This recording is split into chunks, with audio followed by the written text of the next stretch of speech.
Welcome back, guys. We are finally going to be talking about something that I have been meaning to talk about, and I actually forgot about this show, to be honest with you. I was scrolling through, honestly, on Roku to try to find something to watch, and I found Monarch, A Legacy of Monsters, and I remember, oh, hey, I wanted to watch that. I remember I wanted to watch this show. I remember that I wanted to try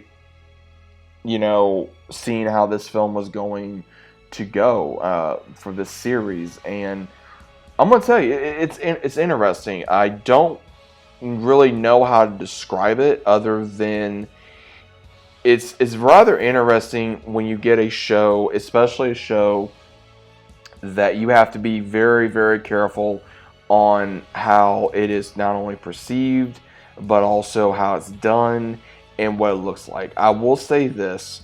If you like Godzilla 2014, King of the Monsters, Kong Skull Island, and Godzilla vs. Kong as well, if you are a fan of those films, then you may like this show. There's only as of this recording, I'm recording this a little bit later, so this is my first thoughts, first impressions of the show. There's only 4 episodes as of right now. But one thing I really do like is we got Kurt Russell in here. I'm a very big fan of Kurt Russell. He plays as Lee Shaw, former Colonel Lee Shaw. And it's really cool because he's got his son Wyatt Russell, who's playing the younger version of his character in the mid-early 50s when he started, finding out about different monsters. He meets a character by the name of Keiko, who is a scientist who ran into different things in the Philippines and Korea and all these areas, and they come across all these different monsters and how they created Monarch, and that's how it was created.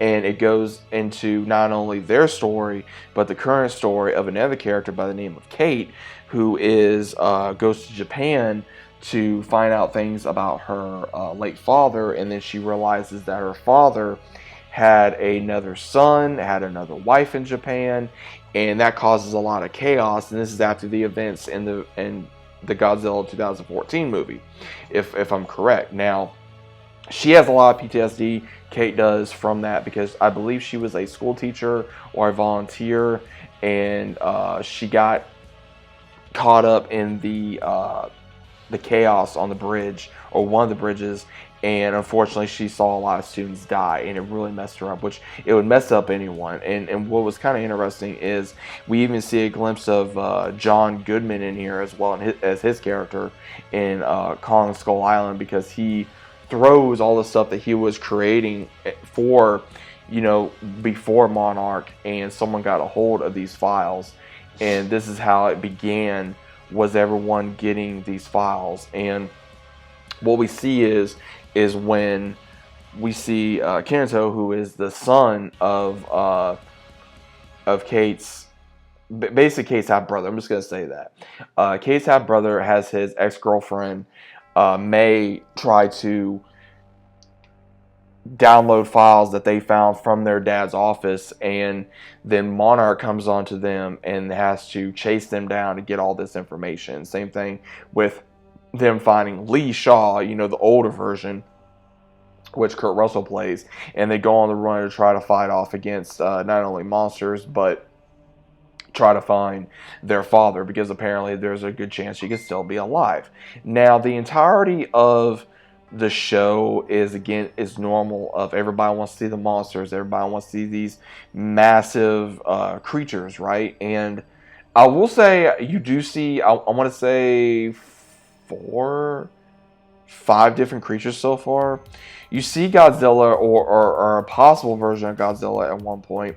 You do see Godzilla at one point in the show. You see another type of creature. You see like a bat type of creature as well. And then you also see some type of other creature in eggs that are still in a cryostasis. And I want to say you see another one that was like from Pacific Rim, that's like a kaiju type deal that is in Alaska, and it uses fire to eat. It eats fire, eats a lot of heat. So The monsters so far are very well done. The CGI is not that bad at all. This is an Apple product. Um, Also, with some of the other things that we're seeing within Monarch Legacy of Monsters, I'm enjoying myself. I am. I'm enjoying myself. Some of it I'm kind of skipping because I really don't care about some of the human aspects. The characters I do like in here. I like Kate.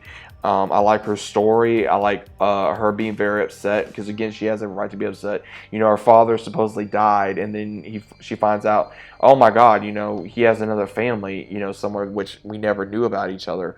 And then same thing with, you know, her half brother. You know, I'm not a big fan of the half brother. He seems more like a, I mean, I really don't know. It's like I don't mind him, but I don't like him because he just seems like he should be entitled, and he's mad at his sister because he has no reason to be mad at his sister because, again, he did not know, neither did she. Neither one of them knew, right?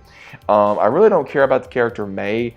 I like to know more about Kate's grandmother. I have a feeling that Kate and Ken are actually Lee's grandchildren, and their dad is actually his son, because it seems like that Lee possibly got with their grandmother and it was someone else that seemed to be their grandfather, but has not yet been confirmed. So that's what I'm thinking as of right now. But guys, have you watched this series yet? If you have, what is your overall thoughts on this? Are you enjoying it? Is it okay? Is it boring? Is it great? Amazing? Does it suck? I mean, what is your overall thoughts? I will say this, it is not a perfect show by no means, but it's still very enjoyable if you guys enjoy the world that they are building.